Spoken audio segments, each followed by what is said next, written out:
Hello student, this is Sunil Kumar Savita and today I am explaining electrochemistry। तो आज हम जो बात करने वाले हैं केमिस्ट्री का जो चैप्टर है उसका नाम है आपका इलेक्ट्रोकेमिस्ट्री। तो इलेक्ट्रोकेमिस्ट्री यदि हम बात करें, हम भी देखेंगे कि इलेक्ट्रोकेमिस्ट्री में बेसिकली क्या क्या डिस्कस करना है, ये हम पढ़ेंगे। क्या इलेक्ट्रोकेमिस्ट्री का हमारी डेली लाइफ में यूज़ क्या है, पहले हमें ये मालूम होना चाहिए। उसके बाद हम चैप्टर में डिस्कस करेंगे क्या इलेक्ट्रोकेमिस्ट्री का हमारी डेली लाइफ में कोई यूज़ है। क्या बिल्कुल यूज़ है, बहुत यूज़ है। बहुत सारे ऐसे आपके एप्लीकेशन हैं, ऐसे एग्जाम्पल्स हैं जिससे आप समझ सकते हैं कि इलेक्ट्रोकेमिस्ट्री का यूज़ हमारी डेली लाइफ में बहुत ज़्यादा है। फॉर एग्जाम्पल की मैं बात करता हूँ, जैसे मान के चलो आप एक कैमरे की बात करें या आपकी मोबाइल की बात करें, आप दिन भर मोबाइल यूज़ करते हो, तो मोबाइल जो चल रहा है उसके अंदर एक आपका सेल वर्क कर रहा है, ध्यान रखिएगा। और जो सेल है वो कैसा आपका सेकेंडरी सेल है, मतलब चार्ज हो पा रहा है। तो यानी कि उसके अंदर क्या है, केमिकल एनर्जी भरी हुई है। उस केमिकल एनर्जी से आपका जो मोबाइल है, ध्यान रखिएगा, वो केमिकल एनर्जी चेंज किस में हो रही है बेटा, आपकी इलेक्ट्रिकल एनर्जी में चेंज हो रही है। तो ये भी क्या एक टाइप का इलेक्ट्रोकेमिकल सेल है। और हम बात करें और कहाँ एग्जाम्पल है, जैसे कि आपने पढ़ा होगा कोरोजन। कोरोजन भी एक इलेक्ट्रोकेमिस्ट्री का एग्जाम्पल है, ध्यान रखिएगा। कोरोजन क्या होता है, कोरोजन का नाम सुनते ही हमारे मन में सोच आती है कि रस्टिंग ऑफ आयरन। केवल रस्टिंग ऑफ आयरन कोरोजन नहीं होता। कोरोजन का मतलब होता है slow eating up of metal, metal का धीमे धीमे आपका नष्ट हो जाना, डिस्ट्रॉय हो जाना, ये कोरोजन कहलाता है। जिसमें हम कह सकते हैं रस्टिंग ऑफ आयरन को होता है, टर्निशिंग ऑफ सिल्वर मेटल होता है, और green coating of copper metal भी होती है। ये सभी कुछ एग्जाम्पल्स हैं आपके कोरोजन के। तो कहने का मतलब है जंग लगना एटसेट्रा, ये सब क्या है आपका इलेक्ट्रोकेमिस्ट्री से रिलेटेड तो है। तो यानी कि स्टार्टिंग में इलेक्ट्रोकेमिस्ट्री का आइडिया कैसे आया, ये कैसे पता चला। तो हम बात करें, कई सारे साइंटिस्ट थे। सबसे पहले एक साइंटिस्ट थे जिनका नाम था गैल्वनी। उन्होंने सबसे पहले इलेक्ट्रिक करंट और केमिकल रिएक्शन के बीच में एक आपका ब्रिज स्टेब्लिश किया, कुछ रिलेशन बताया कि इनमें कुछ ना कुछ रिलेशन होता है। तो सबसे पहले आइडिया वहाँ से आया। फिर एक साइंटिस्ट है जिनका नाम था निकोलसन, उन्होंने ही बेसिकली इलेक्ट्रोकेमिस्ट्री के बारे में बहुत सारी इन्फॉर्मेशन दी। तो धीमे धीमे इस प्रकार से आपके इलेक्ट्रोकेमिस्ट्री की शुरुआत हुई। यदि मैं आपसे बात करूँ व्हाट इज इलेक्ट्रोकेमिस्ट्री, इलेक्ट्रोकेमिस्ट्री की स्टैंडर्ड डेफिनेशन क्या होती है और इस चैप्टर में क्या क्या डिस्कस करना है, ये भी हम ये देखते हैं। तो इलेक्ट्रोकेमिस्ट्री की हम बात करें तो सिंपल सी डेफिनेशन है। तो हम कह सकते हैं electrochemistry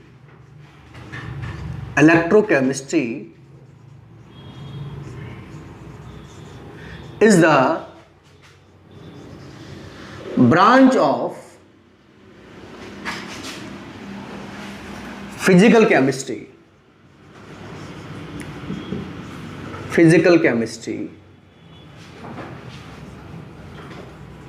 which deals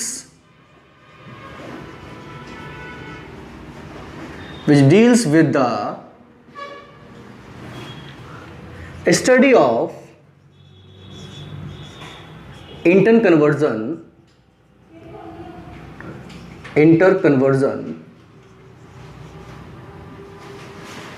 of electrical and chemical energy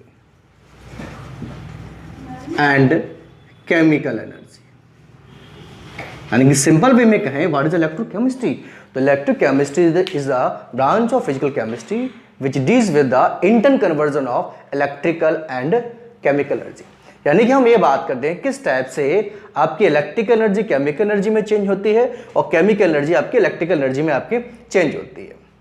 यदि हम सिंपली ये बात करें कि इस चैप्टर में बेसिकली डिस्कस क्या करना है, तो पूरे चैप्टर को 3 कैटेगरी में डिवाइड किया गया है। तो देखते हैं किस किस में डिवाइड किया गया है। तो चलिए इसका स्क्रीनशॉट ले लीजिए, आगे हम बात करते हैं कि इलेक्ट्रोकेमिस्ट्री में बेसिकली क्या क्या डिस्कस करना है।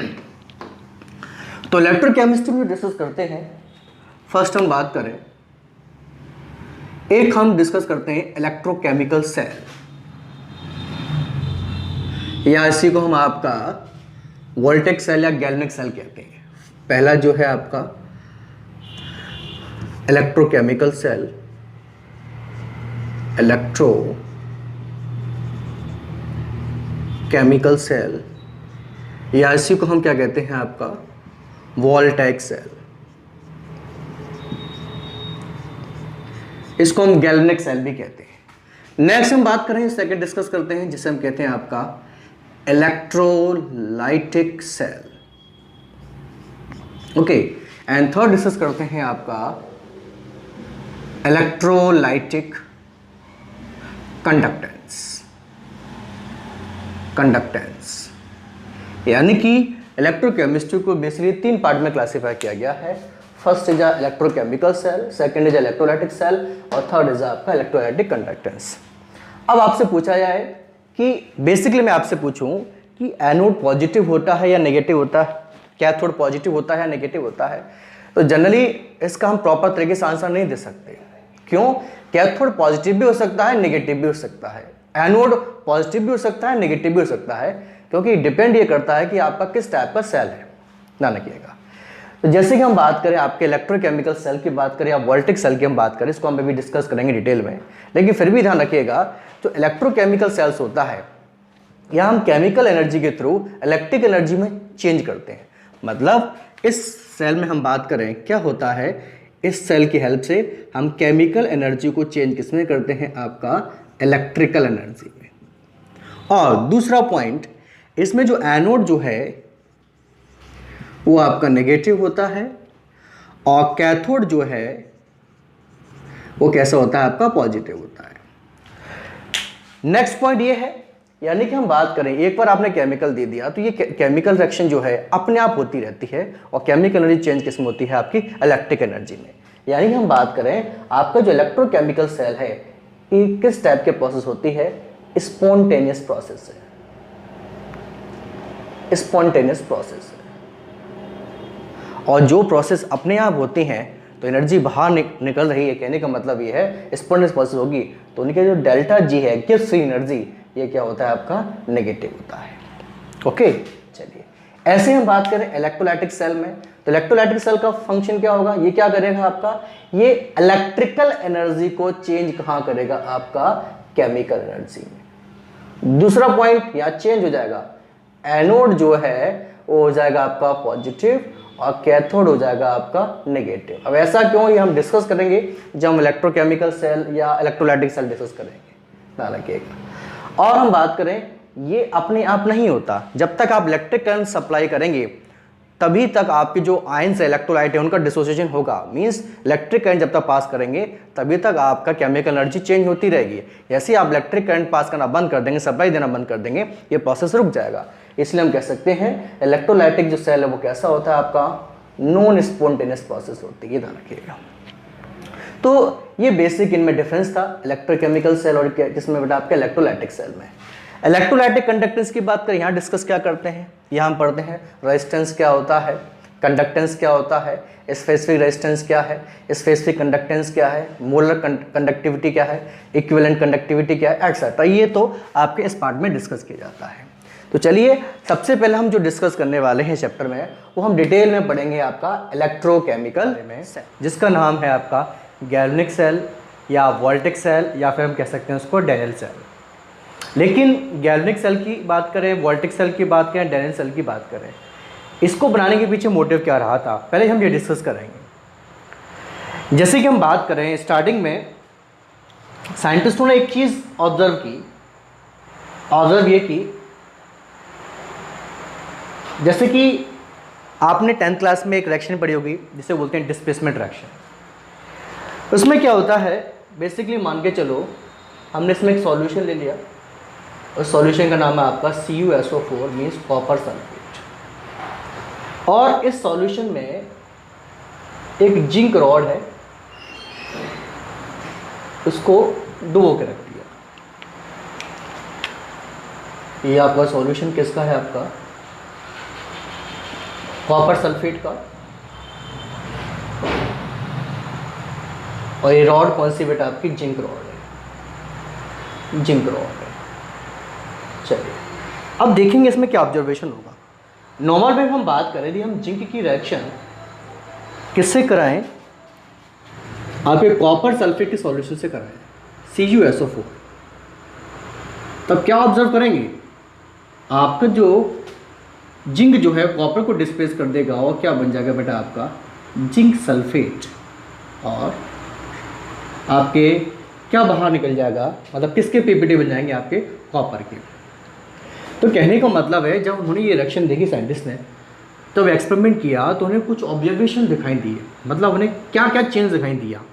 पहला चेंज ये दिखाई दिया, कॉपर सल्फेट जो होता है उसमें बेटा हम आपका ब्लू विट्रोल के नाम से जानते हैं। ब्लू विट्रोल मीन्स ये सॉल्यूशन जो है वो कैसा होता है, आपका ब्लू कलर का सॉल्यूशन है।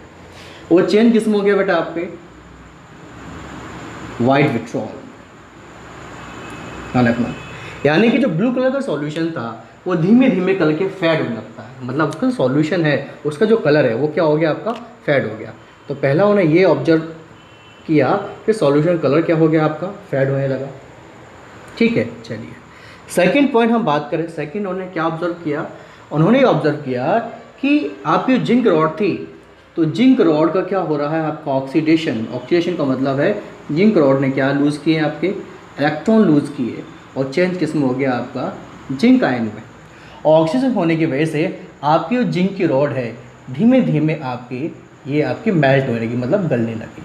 मतलब हम बात करें वेट ऑफ जिंक रॉड, वो क्या हो गया आपका, बिकम डिक्रीजेस।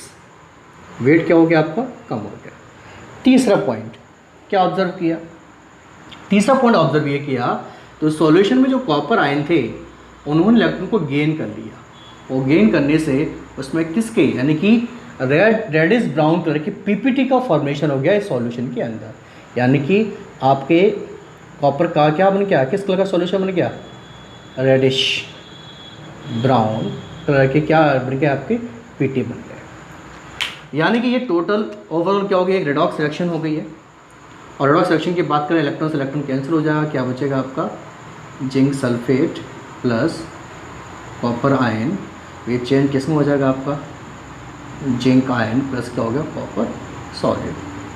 कहने का मतलब है ये उन्होंने ऑब्जर्वेशन उन्होंने देखा। और क्या देखा, इसमें उन्होंने क्या है, एक थर्मामीटर लगा दिया था।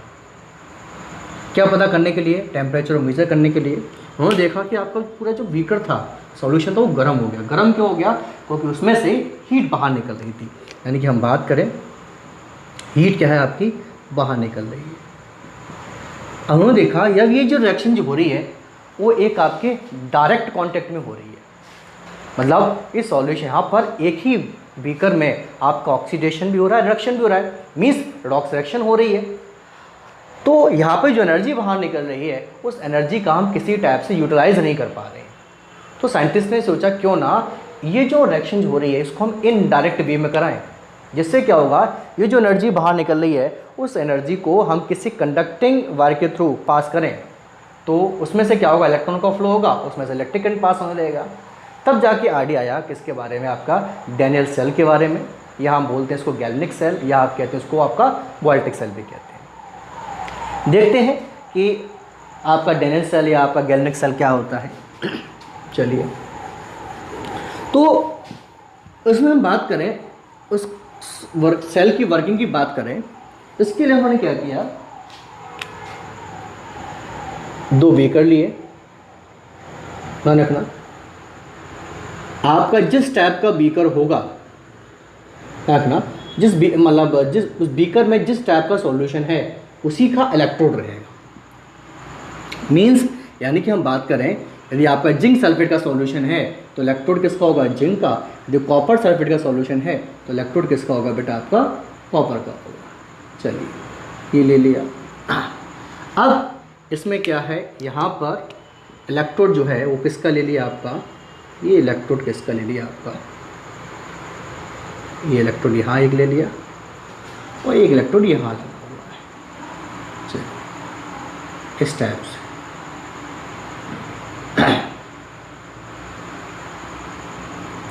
अब हम बात करें, पहला जो बीकर है, इस बीकर में हमने जो सॉल्यूशन लिया है उस सॉल्यूशन का नाम है आपका जिंक सल्फेट। यहाँ ले लिया हमने आपका जिंक सल्फेट। ये क्या है आपका ZnSO4। चलो, और यहाँ जो सॉल्यूशन लिया उस सॉल्यूशन का नाम है आपका कॉपर सल्फेट। यहाँ क्या ले लिया हमने, CuSO4 कॉपर सल्फेट। ओके, यानी कि जिंक सल्फेट का सॉल्यूशन है, तो मैंने बताया जाए सॉल्यूशन इसी की रॉड, तो ये कौन सी रॉड होगी बेटा आपकी, जिंक रॉड हो गई है। ओके, चलिए ये कॉपर सल्फेट का सॉल्यूशन, तो यहाँ पे किसकी रॉड ले ली मैंने, आपकी कॉपर रॉड ले ली है। चलिए ये रॉड ले ली। अब ध्यान रखिएगा, स्टार्टिंग में हम बात कर रहे हैं इस सॉल्यूशन के अंदर जिंक सल्फेट सॉल्यूशन में, कॉपर सल्फेट सॉल्यूशन में कंसंट्रेशन ऑफ जिंक आयन और कंसंट्रेशन ऑफ सल्फेट आयन दोनों कैसे हैं, इक्वल है। यहाँ भी हम बात करें कंसंट्रेशन ऑफ आपका कॉपर आयन और कंसंट्रेशन ऑफ आपका सल्फेट आयन, ये भी क्या है आपके इक्वल है। अच्छा, और इन दोनों सॉल्यूशन को एक कंडक्टिंग वायर से हमने ज्वाइन कर दिया, ठीक है। या तो यहाँ बल्ब लगा सकते हो, या तो अब यहाँ पे हाँ इलेक्ट्रॉन पास करेंगे, इलेक्ट्रिक करंट पास होगा, तो इसके लिए हमने क्या लगा दिया यहाँ पर आपका एक आपका बल्ब लगा दिया। चलिए, और ये दोनों हमने आपके इलेक्ट्रोड को ज्वाइन कर दिया। देखिए अब इसमें क्या देखने को हमें मिलेगा, ये रॉड जो है किसकी है, जिंक की रॉड है। और जिंक की जो टेंडेंसी होती है, ध्यान रखना, वो क्या टेंडेंसी होती है, लूज ऑफ इलेक्ट्रॉन, ये इलेक्ट्रॉन को लूज़ करेगा। और जिंक जो है वो किस में आ जाए, एक्वस फॉर्म में, इलेक्ट्रॉन लूज़ कर दिया, ध्यान रखना, ठीक है। और हम बात करें यहाँ पर, तो इससे क्या होगा, यानी कि इस रॉड से, यानी कि सॉल्यूशन में क्या आयन लगेंगे आपके, जिंक आयन,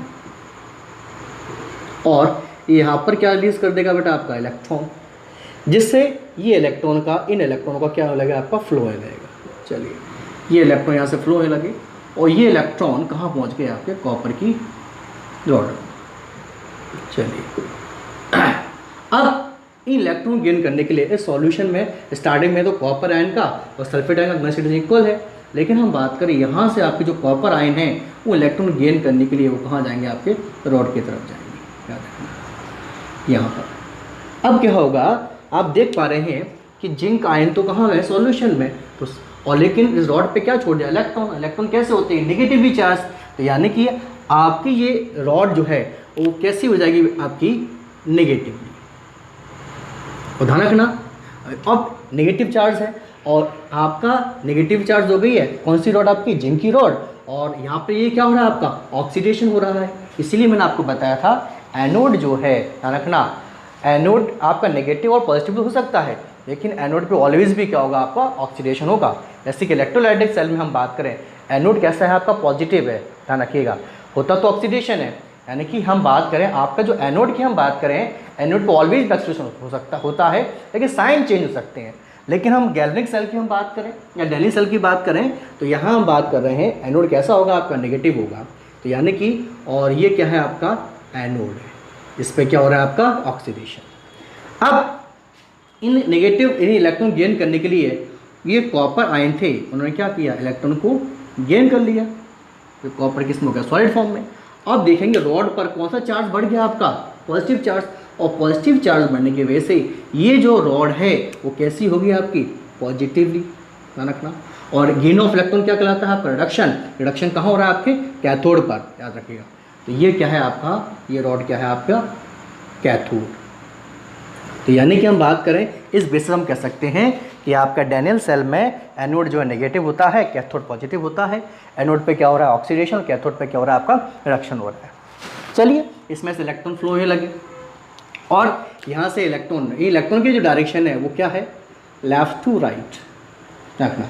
यदि एक पेंसिल सेल की हम बात करें, नॉर्मल देखें, आप पेंसिल देखेंगे तो उस पर पॉजिटिव टर्मिनल होने के टर्मिनल होता है, और इस पेंसिल सेल को यदि आप किसी बल्ब से आप जोड़ दें, ध्यान रखना, तो आप देखेंगे इलेक्ट्रॉन कहाँ से कहाँ जाएंगे, नेगेटिव टर्मिनल से आपके पॉजिटिव टर्मिनल की तरफ। और करंट कहाँ से कहाँ फ्लो होगा, पॉजिटिव से नेगेटिव की तरफ। यानी कि करंट और इलेक्ट्रॉन की जो डायरेक्शन है वो एक दूसरे के एंटी पैरेलल होती है।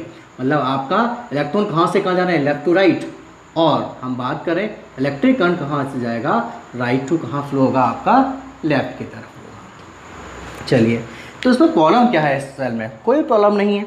अब क्या हो गया, ध्यान रखिएगा, यहाँ से इलेक्ट्रॉन गए और इधर से इलेक्ट्रॉन का फ्लो लगा, और आपका जिससे पोटेंशियल डिफरेंस क्रिएट हुआ और वो आपका सेल वर्किंग में आ गया। यानी कि आपका ये बल्ब कैसे पता चला कि बल्ब ग्लो करने लगेगा, ठीक है। लेकिन ध्यान रखना, आपका धीमे धीमे ये सेल काम करना बंद कर देगा। ये सेल काम तो करता है लेकिन कुछ समय काम करता है, वही आफ्टर सम टाइम ये सेल काम करना बंद कर देता है।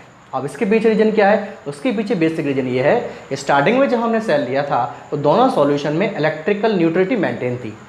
Concentration of zinc ion and sulphate ion या कॉपर और सल्फेट आयन इक्वल थे तो कोई दिक्कत नहीं, लेकिन धीमे धीमे जब सेल वर्किंग होने लगा तो अब यहाँ पर इलेक्ट्रिकल न्यूट्रलिटी मेंटेन नहीं हो पाती है, जिससे आपका सेल कुछ देर वर्क करता है, उसके बाद वर्क नहीं कर पाता। देखते हैं कैसे, क्यों? जैसे कि यहाँ पर सॉल्यूशन देखा कि जिंक रॉड इलेक्ट्रॉन लूज कर रही है, तो सॉल्यूशन में कौन सा चार्ज बढ़ता जा रहा है? Positive charge. अच्छा, और इस रॉड पर चार्ज कैसा रहा आपका? Negative charge.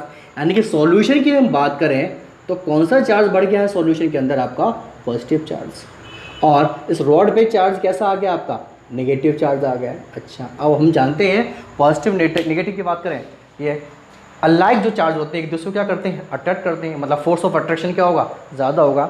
यानी कि अब ये जो जिंक आयन थे वो इलेक्ट्रॉन को यहाँ से जाने ही नहीं देंगे। अब जब इलेक्ट्रॉन ही यहाँ से जाएंगे, ठीक है, तो एक तो कंडीशन ये होगी यहाँ से इलेक्ट्रॉन नहीं जा पा रहे। अब गलती से यहाँ कुछ इलेक्ट्रॉन आ भी गए। अब आप देख पा रहे हैं कि रॉड पे कौन सा चार्ज पहुँच गया? Positive charge. ध्यान रखना, अब पॉजिटिव चला गया ये, तो सॉल्यूशन में कौन सा चार्ज बढ़ जाएगा? अब आपका लगातार आपका नेगेटिव चार्ज, यानी कि नेगेटिव ही हो गया सॉल्यूशन। इलेक्ट्रॉन भी नेगेटिव, ये भी नेगेटिव, और हम जानते हैं unlike charge repel each other, यानी कि नेगेटिव नेगेटिव में क्या होगा? आपका रिपल्सन होगा, मतलब ये इलेक्ट्रॉन को यहाँ से आने ही नहीं देगा। तो कहने का मतलब जब यहाँ से इलेक्ट्रॉन जा नहीं रहे हैं और यहाँ पर इलेक्ट्रॉन आ नहीं पा रहे हैं, यानी कि आपका इलेक्ट्रॉन का कंडक्शन नहीं होगा, तो क्या सेल वर्क कर पाएगा? क्या नहीं कर पाएगा। तो यही हम बात करें, ये सेल कुछ टाइम तक वर्क करता है। तो अब बात आती है सेल वर्क कैसे करेगा, इसको हम आगे किस तरह से यूज़ में ला सकते हैं। इसके लिए हम क्या करते हैं, इसके लिए हम इसमें एक आपका सॉल्ट ब्रिज का यूज़ करते हैं। सॉल्ट ब्रिज क्या होता है? सॉल्ट ब्रिज एक इन्वर्टेड यू शेप ट्यूब होती है जिसमें आपका जेलेटिन या अगर अगर सॉल्यूशन जो है गर्म करके भर दिया जाता है, और उसमें कुछ इलेक्ट्रोलाइट्स होते हैं like potassium nitrate, ammonium nitrate, potassium chloride etcetera, ध्यान रखिएगा, और उसको भर देते हैं, जिससे क्या है आपका इलेक्ट्रिकल न्यूट्रलिटी मेंटेन हो जाती है। कैसे मेंटेन होगी? देखो यहाँ पर कौन सा चार्ज बढ़ रहा है, किसका कंसंट्रेशन ज़्यादा हो गया है? पॉजिटिव चार्ज का। पॉजिटिव को न्यूट्रलाइज किससे कर सकते हैं? नेगेटिव से, ध्यान रखना। और यहाँ पर कौन सा चार्ज बढ़ गया आपका? Negative charge. नेगेटिव न्यूट्रलाइज किससे कर सकते हैं? पॉजिटिव से, ध्यान रखना। तो हम कुछ ऐसा करें कि हम मतलब पॉजिटिव को न्यूट्रलाइज कर दें यहाँ पर नेगेटिव को, तो जब ये न्यूट्रलाइज हो जाएगा सेल प्रॉपर तरीके से आपका वर्क क्या आ जाएगा? आपका वर्किंग में आ जाएगा, ध्यान रखना। ये भी हम देखेंगे, बट उससे पहले हम देखें यहाँ पर कुछ और चीज़ देखें। क्या? यानी कि कई बार बच्चे भूल जाते हैं सर ऑक्सीडेशन हाँ होता है, रिडक्शन कहाँ होता है। तो एक सिंपल सा एक कोड याद रख सकते हैं, लोन करके। लोन, अब ये लोन क्या होता है? लोन का मतलब होता है, इसका मतलब है एल का मतलब लेफ्ट साइड, ओ का मतलब होता है ऑक्सीडेशन, ए का मतलब होता है एनोड, और एन का मतलब होता है नेगेटिव टर्मिनल। यानी कि आपका जो ऑक्सीडेशन है वो ऑलवेज कहाँ होगा? लेफ्ट साइड में होगा, ध्यान रखना, ठीक है। और किस पे होगा? एनोड पे होगा। और चार्ज कैसा होगा? नेगेटिव चार्ज होगा। ये किसकी हम बात कर रहे हैं? डैनियल सेल की, ध्यान रखना। ऐसे हम यहाँ आ जाएँ, रिडक्शन कहाँ होगा? राइट साइड में होगा, ठीक है। कैसा होगा? किस पर होगा? कैथोड पे होगा, और कैथोड कैसा होगा? आपका पॉजिटिव होगा। और ये ध्यान रखना, ये जो सेल हो रही है इनडायरेक्ट हो रही है, यानी कि आधी हाफ सेल रिएक्शन यहाँ हो रही है, आधी हाफ सेल रिएक्शन यहाँ हो रही है। इसलिए हम इसको क्या लिख सकते हैं? इसको हम लिख सकते हैं एनोड हाफ सेल, ठीक है। या फिर कर सकते हो ऑक्सीडेशन हाफ सेल, या फिर कर सकते हो आपका लेफ्ट हाफ सेल, या कर सकते हो नेगेटिव हाफ सेल, ठीक है। तो लेकिन फिर भी आप ये याद रखें, ज़्यादातर हम इसको बोलते हैं एनोड हाफ सेल, ठीक है। ऐसे ही हम बात करें, यहाँ क्या हो रहा है आपका? ये क्या हो जाएगा आपका? ये है आपका कैथोड हाफ सेल, ठीक है। यह हो जाएगा आपका रिडक्शन हाफ सेल, यह हो जाएगा आपका राइट साइड हाफ सेल, यह हो जाएगा आपका पॉजिटिव हाफ सेल। लेकिन फिर भी हम नॉर्मल इसको क्या कहते हैं? आपका ये कौन सा सेल है? आपका कैथोड हाफ सेल है। यानी कि हाफ सेल ये, हाफ सेल ये, और दोनों को मिला दिया जाए तो क्या हो जाएगा? आपका टोटल ओवरऑल रिएक्शन हो जाती है। वो कैसे होगी वो भी हम चेक करते हैं। यानी कि हमें दिख पा रहा है कि लेफ्ट साइड में ऑक्सीडेशन हो रहा है, और ऑक्सीडेशन की हम बात करें तो देखिएगा, यानी कि जिंक ने क्या किया, एट एनोड की हम बात करें, एट एनोड, एनोड पे क्या हो रहा है, ऑक्सीडेशन, मतलब जिंक सॉलिड, मतलब जिंक ने क्या इलेक्ट्रॉन को लूज किया और जिंक जो है वो चेंज किस में हो गया, जिंक आयन में। और एट कैथोड की हम बात करें तो कैथोड पे क्या हो रहा है बताएं, कैथोड पर कॉपर आयन ने इलेक्ट्रॉन को गेन कर लिया और चेंज किस में होगा, कॉपर सॉलिड में। चलिए अब टोटल ओवरऑल रिएक्शन लिखें, टोटल ओवरऑल रिएक्शन की हम बात करें, यानी कि रॉक्स रिएक्शन की हम बात करें तो ये क्या हो गया, एनोड हाफ सेल, ये क्या हो गया, कैथोड हाफ सेल, इलेक्ट्रॉन से इलेक्ट्रॉन क्या हो गया, कैंसिल हो गए, तो ओवरऑल रिएक्शन क्या जाएगी, zinc plus copper ion gives, यहाँ पे आ गया जिंक आयन और ये क्या हो गया आपका, कॉपर सॉलिड। ठीक है, तो ये आपकी रिएक्शन होती है, ध्यान रखिएगा। ठीक, ये तो हमने समझ लिया वर्किंग के बारे में, लेकिन अब हम इसमें जो मेन फंक्शन समझने वाले हैं वो हम समझेंगे किसके बारे में, आपके सॉल्ट ब्रिज के बारे में। सॉल्ट ब्रिज का फंक्शन क्या है और कैसा है वो भी हम देखते हैं। तो सॉल्ट ब्रिज क्या होता है थोड़ा सा मैं आपको बताने की कोशिश करूँ। मैं बताया था सॉल्ट ब्रिज के लिए हम इसमें क्या करते हैं, एक इन्वर्टेड यू शेप ट्यूब लेके चलते हैं, यानी कि एक इन्वर्टेड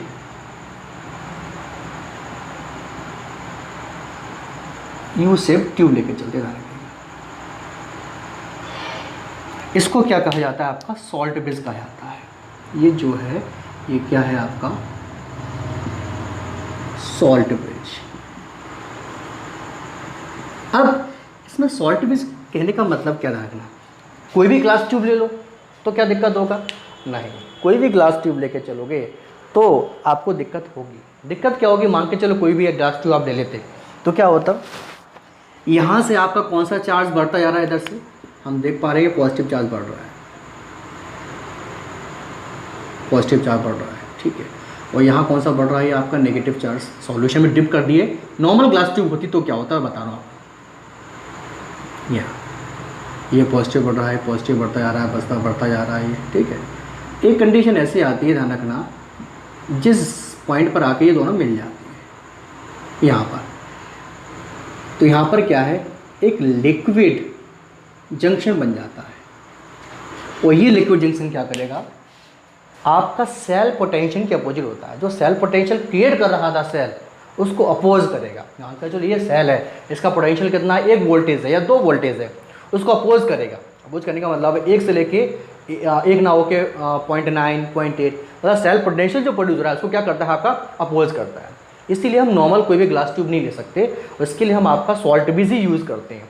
अब सॉल्ट ब्रिज में होता क्या क्या है वो हम सब देखते हैं।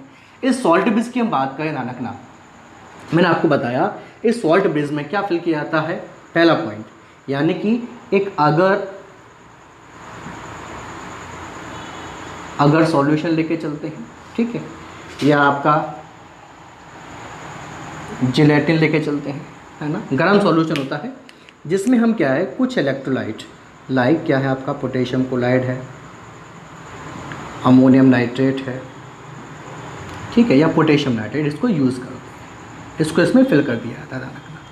अब मान के चलो, जैसे कि मान के चलो मैंने इसमें क्या फिल कर दिया, आपका पोटेशियम क्लोराइड, ठीक है। इस सॉल्यूशन में क्या बढ़ गया है, आपका पॉजिटिव चार्ज, तो इसकी तरफ कौन से आयन मूव करेंगे, ध्यान रखना, पॉजिटिव को कौन न्यूट्रलाइज कर सकता है, नेगेटिव चार्ज, मतलब यहाँ पे किसका मूवमेंट होगा, क्लोरीन आयन का, और इस साइड किसका मूवमेंट होगा, आपकी पॉजिटिव चार्ज का, ठीक है। जिससे क्या होगा, इलेक्ट्रिकल न्यूट्रलिटी आपकी क्या हो जाएगी, मेंटेन हो जाएगी। सॉल्ट ब्रिज में बहुत सारी चीज़ें हैं तरह।